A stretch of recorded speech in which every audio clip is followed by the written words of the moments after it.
Corona की मौजें खत्म, school और कॉलेजेस 13 दिन बाद दोबारा खुल गए। तालीमी इदारों में एहतियाती तदाबीर के तहत नए ज़वाबित नाफिज। स्कूलों में मॉर्निंग असेंबली पर पाबंदी आयद, बैरूनी सरगर्मियों पर मुकम्मल पाबंदी, तलबा और उसातिज़ा के लिए मास्क पहनना लाजमी करार।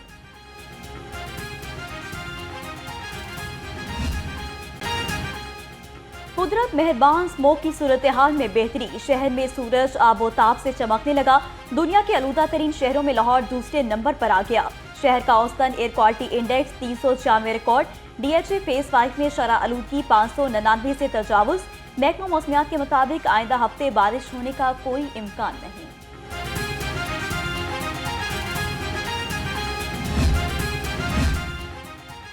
स्मोग और माहौलियाती आलूदगी इंसदाद मुहिम। ज़िगज़ैग टेक्नोलॉजी के बगैर चलने वाले 15 भट्टे मिसमार। आलूदगी फैलाने पर 3 सनती यूनिट सील, मुकदमात दर्ज।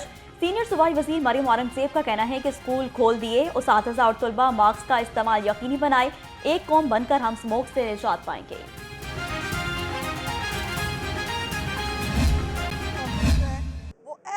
मतलब PTI के प्रोपेगेंडा सेल के मुरवजा कवानीन के मुताबिक मुख्तलिफ अकाउंट से ऑपरेट करते हैं। 3 गालिबन अकाउंट्स हैं मौसूफ के पास, जिसके ऊपर उन्होंने ये वीडियो जो है वो मेरे नाम से पोस्ट की। 81 करोड़ रुपया लगा है पिछले लॉन्ग मार्च के अंदर, जो अमीन गंडापुर खैबर पख्तूनख्वा से इस्लामाबाद लेके गया था। ये किसके बाप का पैसा है जो खैबर पख्तूनख्वा के लोगों पे लगना चाहिए, लेकिन लग वो सियासत के ऊपर रहा है। पेशावर दहशतगर्दों की आमाज का बन चुका। किसी की मोहब्बत में इतना आगे ना निकल जाएं, पाकिस्तान की बर्बादी नजर ना आए। वज़ीर इत्तलात पंजाब अस्मा बुखारी कहती हैं कि ये लोग फसाद करने आ रहे हैं। इनके प्लान ABC है। रियासत के पास पूरी ABC है। साइबर क्राइम को दोबारा मुनज़्ज़म किया जा रहा है। अब ऐसा नहीं होगा कि आज़ादी इज़हार राय पर आप किसी को कुछ भी कह दें।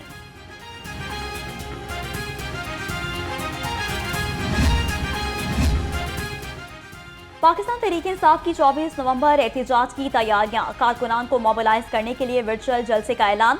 PTI की जानिब से आज शाम वर्चुअल जलसे का इनेकाद किया जाएगा। जलसे में मरकजी और सूबाई क़यादत शिरकत करेगी। Chairman PTI barrister Gohar Ali Amin Gandapur खिताब करेंगे।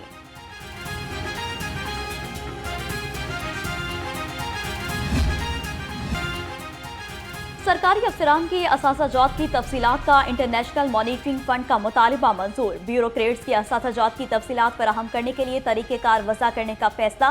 विफाकी और सूबाई हुकूमतें तरीक़ेकार वज़ा करेंगी। पंजाब हुकूमत ने विफाक की शर्त राजदारी रखने की बिना पर मान ली। ब्यूरोक्रेट्स के बैंक अकाउंट्स की तफसीलात फराहम की जाएंगी।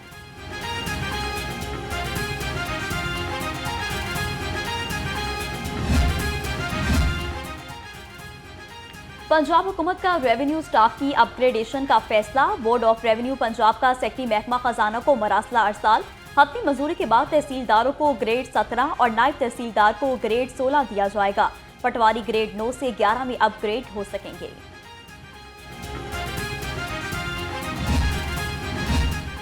सूबाई हुकूमतें और विफाकी इदारे भी मतरूका वक्फ इमलाक बोर्ड के नादहिंदा निकले। ऑडिट रिपोर्ट जारी। अफसरान किराए की रकम के 8 करोड़ 10 लाख वसूल करने में नाकाम। FBR 1 करोड़ 34 लाख 37 हजार और ministry of information technology 20 lakh 91 हजार की मकरूज।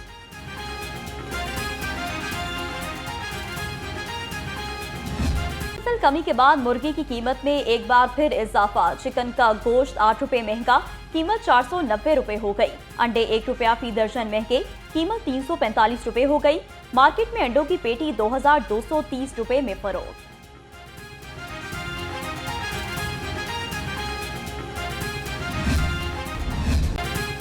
महंगाई का जिन बेकाबू। सब्जियां फल आवाम की कुव्वत खरीद से बाहर। लहसुन 670, अदरक 520, मटर 190, प्याज 123 और टमाटर 145 रुपए किलो हो गए। अनार 285, पपीता 265, खजूर 430 और अंगूर 310 रुपए किलो में फरोख्त। जालसाज माफिया के खिलाफ पंजाब फूड अथॉरिटी का ऑपरेशन। फूड सेफ्टी टीमों का केचप एंड मायोनीज यूनिट पर छापा। 410 किलो केचप, 300 किलो सॉसेज, ममनुआ चाइनीज नमक तल्फ, 1 लाख रुपए जुर्माना आए।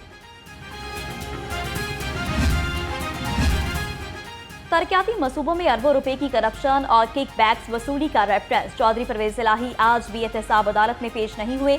शरीक मुलजिम प्रिंसिपल सेक्रेटरी मोहम्मद खान भट्टी को जेल से पेश नहीं किया गया। एहतसाब अदालत के जज जुबैर शहजाद कियानी ने रेफरेंस पर समाअत की।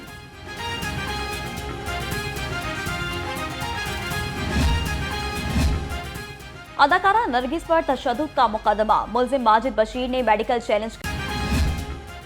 चाइनीज तलबा का SPU हेडक्वार्टर मनावा का दौरा, DIG मुंतजर मेहदी से मुलाकात, वफ्द को स्पेशल प्रोटेक्शन यूनिट की जिम्मेदारियों और हिफाजती इकदाम पर ब्रीफिंग। चाइनीज तलबा ने SPU की सिक्योरिटी खदमात की तारीफ की।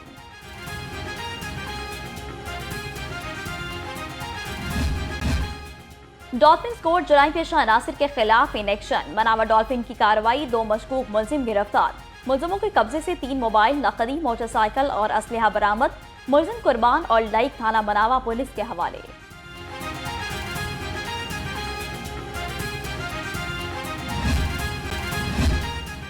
लाहौर पुलिस के शोधा के अहले खाना की वेलफेयर के लिए तारीख साज इकदाम, 52 शोधा के खानदानों को 80 करोड़ 95 लाख मालियत के मकानात दिए गए। बच्चों की स्कॉलरशिप्स की मद में 2 करोड़ 15 लाख, जहेज फंड की मद में 33 लाख 20 हजार रुपए तकसीम। CCPO बिलाल सदीक कुमियाना ने कहा कि लाहौर पुलिस के शोधा हमारा फख्र हैं।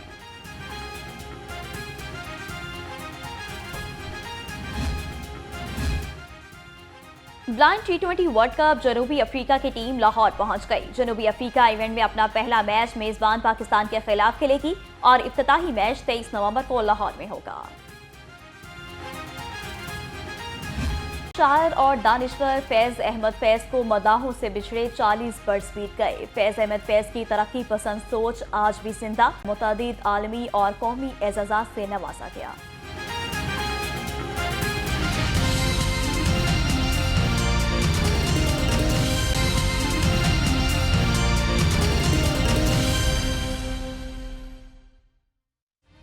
वेलकम बैक नाजरीन, हेडलाइंस आप जान चुके, बुलेटिन का बाकायदा आगाज करें। सबसे पहले मौसम के हवाले से बात करें तो आपको बताएं कि शहर में फ़ज़ाई आलूदगी में कमी के बाद फिर से इजाफा हो गया है। लाहौर दुनिया के आलूदा तरीन शहरों से ना निकल सका। स्कूल और कॉलेजेस 13 दिन बाद दोबारा खुल गए हैं। तालीमी इदारों में एहतियाती तदाबीर के तहत नए जवाबित नाफिज। स्कूलों में मॉर्निंग असम्बली पर पाबंदी आयद, बैरूनी सरगर्मियों पर मुकम्मल पाबंदी है। तलबा और उस्तातिज़ा के लिए मास्क पहनना लाजमी करार। महकमा मौसमियात के मुताबिक आइंदा हफ्ते बारिश होने का कोई इम्कान नहीं है। आपको बताते चलें कि शहर में फ़ज़ाई आलूदगी में कमी के बाद फिर से इजाफा हो गया है। लाहौर दुनिया के आलूदा तरीन शहरों से ना निकल सका। स्कूल और कॉलेजेस 13 दिन बाद दोबारा खुल गए। जबकि बहीरा अरब से आने वाली हवाएं आज से पाकिस्तान में दाखिल होंगी। धुंध बढ़ेगी, पारा नीचे गिरेगा, स्मोक कम से कम हो जाएगी। एक हफ्ते तक बारिश के इम्कानात नहीं हैं। आपको बता रहे हैं कि बहीरा अरब से आने वाली हवाएं आज से पाकिस्तान में दाखिल होंगी। मजीद तफसीलात जान लेते हैं अपनी नुमाइंदा फाखरा खलील से। जी फाखरा, बताइएगा क्या तफसीलात हैं? जी, बागों के शहर के मौसम की बात की जाए तो पाकिस्तान को इस वक्त सबसे जो बड़ा मसला दरपेश है वो फ़िज़ाई आलूदगी का है। लेकिन 15 से 19 तक जो हवाओं का रुख था वो इंडिया की तरफ चला गया था, लेकिन आज से फिर पेशगोई की गई कि जो हवाओं का रुख है पाकिस्तान की तरफ आ रहा है। तो इस हवाले से हम director chief meteorologist Akhtar Mahmood साहब से जानते हैं कि उनका इस हवाले से क्या कहना है। जी सर, बताइएगा इस हवाले से क्या कहना चाहिए? देखिए जी, एक मगरबी हवाओं का सिलसिला 22 तारीख़ की यानी कल रात से परसों रात से जो है वो हमारे शुमाली इलाकों से गुजरेगा। तो उसके ज़ेर असर कुछ हवाएं जो हैं वो अरेबियन सी से टूवर्ड्स जो है वो हमारे नॉर्दर्न एरिया की तरफ जो है वो कह लें कि नॉर्थ से साउथ से नॉर्थ की तरफ जो है वो चलेंगे। लेकिन शायद ऐसा नहीं है कि इंडिया की तरफ से कोई हवाएँ हैं। अरेबियन सी की तरफ से यानी साउदर्ली विंड्स जो हैं वो ज़रूर जो है वो हमारे आएंगी, जिससे नमी बढ़ेगी। तो उससे पॉसिबल है कि जो है वो जो विजिबिलिटी है उसमें रिड्यूस हो, लेकिन ये वैसी नहीं होगी जैसे कि पिछले दिन गुजरी। अच्छा सर, जैसे कि पिछले दिनों आपने देखा कि AQI जो है वो 1000 से भी अबव हो गया था, लेकिन अभी जैसे कि मज़ीद इसके जो इम्कानात हैं फ़िज़ाई आलूदगी के कब तक जारी रहेंगे और इसका जो AQI है वो कहाँ तक इसका इंक्रीज़ हो सकता है? देखिए, ये तो एक हमारी डिपार्टमेंट का जो है वो डोमेन नहीं है, ये तो आपको जो है एनवायरनमेंट वाले ज़्यादा बेहतर बता सकते हैं। लेकिन जो मैं यहाँ ऐसा कह सकता हूँ कि जो अब जो आगे जो दिन आ रहे हैं, क्योंकि टेम्परेचर कम होंगे और कम होते चले जाएंगे आहिस्ता आहिस्ता, तो शायद इसकी जो फॉग तो बढ़ेगी लेकिन स्मोक जो है शायद वैसी वैल्यू ना बने जैसे कि पहले थी। अच्छा, तो क्या कोई बारिशों के इम्कानात हैं या नहीं? फ़िलहाल लाहौर के अंदर जो बारिश के इम्कानात जो है वो अगला एक हफ़्ता भी नहीं है। जी, जैसा कि आपने डायरेक्टर साहब की गुफ्तगू सुनी, उनका यही कहना है कि अभी जो हवाओं का रुख जो है वो लाहौर की तरफ आ तो रहा है, लेकिन जिस तरह पहले से फ़िज़ाई आलूदगी के डेरे थे उस तरह बहुत शुक्रिया आपका।